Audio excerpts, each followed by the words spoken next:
ఆంధ్రప్రదేశ్ రాజకీయాల్లో సామాజిక సమీకరణలు ఎప్పుడూ కీలక పాత్ర పోషిస్తాయి. ఓటు బ్యాంకులను కాపాడుకోవటం, కోల్పోయిన ఓట్లను తిరిగి సంపాదించటం ఇది ప్రతి పార్టీ ఎప్పటికప్పుడు చేసే లెక్కల పని. 2024 ఎన్నికల్లో తీవ్ర పరాజయం పాలైన వైసీపీ ఇప్పుడు ఆ పరాజయానికి గల కారణాలను సూక్ష్మంగా విశ్లేషిస్తోంది. ఆ విశ్లేషణలో ఎన్టీఆర్ జిల్లాలో కాపు సామాజిక వర్గం ఓట్లు కూటమి వైపు మళ్లిపోవటం పార్టీకి పెద్ద దెబ్బ అని స్పష్టమైంది. దీంతో వచ్చే ఎన్నికల కోసం ఇప్పటి నుంచే కాపు సామాజిక వర్గాన్ని దగ్గర చేసుకోవాలని వైసీపీ అధిష్టానం సీరియస్ గా వ్యూహరచన మొదలుపెట్టింది. అందుకే కాపు ఓటు బ్యాంక్ కోసం ఆ సామాజిక వర్గ నేతలపై ఎక్కువగా ఫోకస్ చేస్తోంది.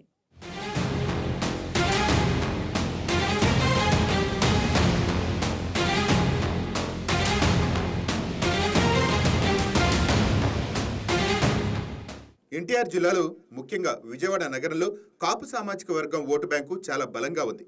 విజయవాడ సిటీలోని 3 నియోజకవర్గాలు మాత్రమే కాదు, జగ్గయ్యపేట, తిరువూరు, మైలవరం సెగ్మెంట్లో కూడా కాపుల ఓటు బ్యాంకు గణనీయంగా ఉంది.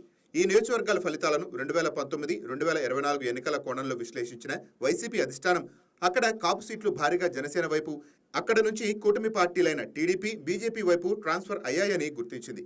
కాపు సామాజిక వర్గం జనసేన పార్టీ వైపు మొగ్గు చూపడం పవన్ కళ్యాణ్ ఆ కమ్యూనిటీకి చెందిన నేత కావటం వల్ల సహజంగానే జరిగింది.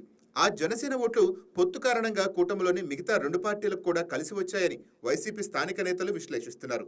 ఈ ప్రభావం ఎన్టీఆర్ జిల్లాలో పార్టీ ఫలితాలను తీవ్రంగా దెబ్బతీసిందని అధిష్టానం దగ్గర స్పష్టంగా నివేదించారు. ఆ నేపథ్యంలో వచ్చే ఎన్నికల కోసం ఏం చేయాలో ప్రతిపాదనలు తయారవుతున్నాయి.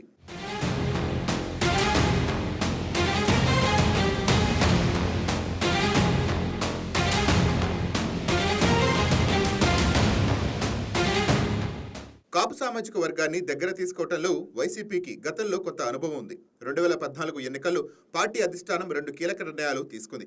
జగ్గయ్యపేట నియోజకవర్గం నుంచి సామినేని ఉదయభానుకు, విజయవాడ తూర్పు నుంచి వంగవీటి రాధాకృష్ణకు టికెట్లు ఇచ్చింది. ఆ ఎన్నికల్లో ఇద్దరూ ఓడిపోయారు. కానీ ఓటమి ముఖ్యం కాదు. ఆ టికెట్ కేటాయింపు మేం కాపు సామాజిక వర్గానికి దగ్గరగా ఉన్నామనే సందేశాన్ని ఆ కమ్యూనిటీకి బలంగా తీసుకువెళ్లిందని పార్టీ నేతలు ఇప్పటికీ నమ్ముతున్నారు. ఆ వ్యూహం 2019లో కొంతమేర ఫలించింది కూడా. అయితే 2019లో కాపు కోటాలో జగ్గయ్యపేట నుంచి సామినేని ఉదయభానుకు మాత్రమే టికెట్ ఇచ్చారు. 2024 ఎన్నికల్లో కూడా ఆ సీటు ఆయనకి దక్కింది. కానీ తర్వాత పరిస్థితి మారిపోయింది. సామినేని ఉదయభాను వైసీపీని వీడి జనసేనలో చేరిపోయారు. దీంతో జగ్గయ్యపేట కాపుకోట సీటు ఇప్పుడు ఆయన లేకుండా నిలబడాల్సిన పరిస్థితి వైసీపీకి ఎదురైంది. వంగవీటి కుటుంబానికి కాపు సామాజిక వర్గంలో పెద్ద పేరుంది. వంగవీటి మోహనరంగ అనంతరం ఆ కుటుంబంపై కాపు సమాజానికి ప్రత్యేక ఆప్యాయత ఉంది. ఆ నేపథ్యం వంగవీటి రాధాకృష్ణను వైసీపీలోకి తీసుకురావాలన్న ప్రయత్నాలు గత ఎన్నికల సమయంలోనే జరిగాయి. కానీ అవి సాకారం కాలేదు. అంతేకాదు, వంగవీటి రాధాకృష్ణ సోదరి ఆశ వైసీపీలో చేరుతారని పెద్ద ఎత్తున ప్రచారం జరిగింది. ఆ ప్రచారం వల్ల పార్టీకి తాత్కాలికంగా కొంత సానుకూల వాతావరణం కలిగినా ఆ చేరిక మాత్రం జరగలేదు. ఇప్పటికీ వంగవీటి కనెక్షన్ వైసీపీకి అందని ద్రాక్షగానే ఉంది. అయినప్పటికీ ఆ ప్రయత్నాలు పూర్తిగా వదిలిపెట్టలేదు.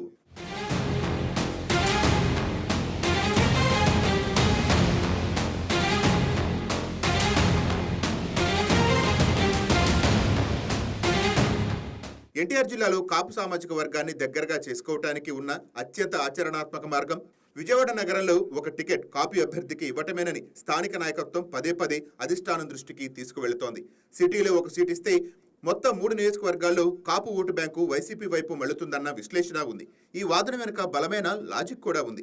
కాపు సమాజం ఒకే బ్లాక్ కాదు, ఒకరినొకరు చూసుకుంటూ ఓటు వేసే ప్రవృత్తి ఉంది. ఒక నియోజకవర్గంలో పార్టీ తమ సామాజిక వర్గ అభ్యర్థిని నిలబెడితే ఆ ప్రభావం చుట్టుపక్కల నియోజకవర్గాలకు కూడా వ్యాపిస్తుంది. దీంతో ఆ సీటు ఇవ్వటం వల్ల 3 నియోజకవర్గాల్లో ప్రయోజనం పొందవచ్చన్న అంచనా స్థానిక నేతలది. ఈ సందర్భంగా మరొక ముఖ్యమైన అంశం చర్చకు వస్తోంది. గతంలో కాపు సామాజిక వర్గానికి కేటాయించిన జగ్గయ్యపేట నియోజకవర్గంలో ఇప్పుడు కమ్మ సామాజిక వర్గానికి చెందిన తన్నీరు నాగేశ్వరరావును ఇన్ఛార్జిగా నియమించింది వైసీపీ. ఈ నిర్ణయం కాపు సమాజంలో తప్పుడు సందేశం పంపుతుందని పార్టీలోనే కొందరు అంటున్నారు. ఒకప్పుడు ఆ సీటు మాకిచ్చారు, ఇప్పుడు మా ఇన్ఛార్జ్ కూడా లేడన్న అసంతృప్తి కాపు కమ్యూనిటీలో ఏర్పడుతుందని స్థానిక విశ్లేషకులు హెచ్చరిస్తున్నారు. ఇది భవిష్యత్తులో పార్టీకి మరింత నష్టం చేస్తుందని, అందుకే త్వరగా పరిష్కరించాల్సిన అవసరం ఉందని స్థానిక నేతలు అధిష్టానం దృష్టికి తీసుకువెళుతున్నారు.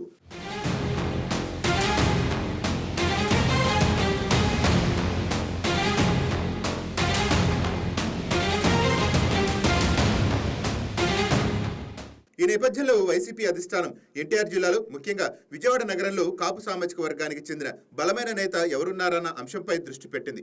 పార్టీలో ఉన్న కాపు నేతలు మాత్రమే కాదు, గతంలో పార్టీతో పనిచేసి వేరే పార్టీలోకి వెళ్లిన వారిలో ఎవరైనా తిరిగి రావడానికి సిద్ధంగా ఉన్నారా అన్న విషయంపై కూడా అధిష్టానం ఆరా తీస్తోంది.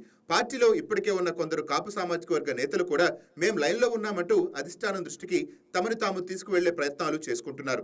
ఎవరికి టికెట్ ఇవ్వటం వల్ల అత్యధిక ఓట్లు తీసుకురాగలమన్న అంశంపై పార్టీ అంచనాలు వేసుకుంటోంది. ఈ అన్వేషణ ఇంకా తొలి దశలోనే ఉంది. ఏ నేత ఎంపికవుతున్నారన్న దానిపై ఇంకా క్లారిటీ కూడా రాలేదు. అయితే టికెట్ కేటాయింపు మాత్రమే పరిష్కారమా అన్న ప్రశ్న కూడా పార్టీలో తెర మీదకు వస్తోంది. కాపు సమాజాన్ని దగ్గర చేసుకోవటానికి కేవలం ఎన్నికల సమయంలో సీటు ఇవ్వటం చాలదు. అంతకుముందు నుంచే వారితో నిరంతర సంబంధాలు పెట్టుకోవటం, కమ్యూనిటీ కార్యక్రమాల్లో పాల్గొనటం, వారి సమస్యలకు స్పందించడం అవసరమని పార్టీలో కొందరు అంటున్నారు. జనసేనాని పవన్ కళ్యాణ్ కాపు సమాజానికి ఒక సొంత నాయకుడన్న ఇమేజ్ సంపాదించుకున్నారు. ఆ ఇమేజ్ ఒక్క రోజులో రాలేదు, సంవత్సరాల కృషి వల్ల వచ్చింది. వైసీపీ అదే స్థాయిలో కాపు సమాజంలో విశ్వాసం నిర్మించుకోవాలంటే దీర్ఘకాలిక వ్యూహమే అవసరమని విశ్లేషకులు అంటున్నారు.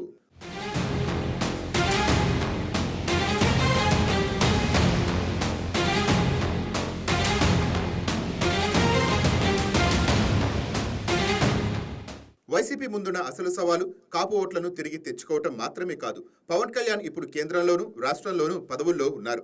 డిప్యూటీ సీఎంగా ఉన్న పవన్ ప్రభావం కాపు సమాజంపై మరింత పెరిగే అవకాశం ఉంది. ఈ పరిస్థితుల్లో ఆ సామాజిక వర్గాన్ని తమ వైపు మళ్లించడం వైసీపీకి చాలా కష్టమైన పని. అయినా ఆ ప్రయత్నం చేయాల్సిన అవసరం పార్టీకి ఉంది. ఎందుకంటే ఎన్టీఆర్ జిల్లాలో కాపు ఓట్ బ్యాంకు లేకుండా పార్టీ పుంజుకోవటం చాలా కష్టమని స్వయంగా పార్టీ నేతలే అంగీకరిస్తున్నారు. సరైన నేత ఎంపిక, సరైన సీటు కేటాయింపు, దీర్ఘకాలిక సంబంధాలు, ఈ మూడు కలిస్తేనే కాపు సామాజిక వర్గం వైసీపీ వైపు తిరిగి చూస్తుందని రాజకీయ విశ్లేషకులు అంటున్నారు.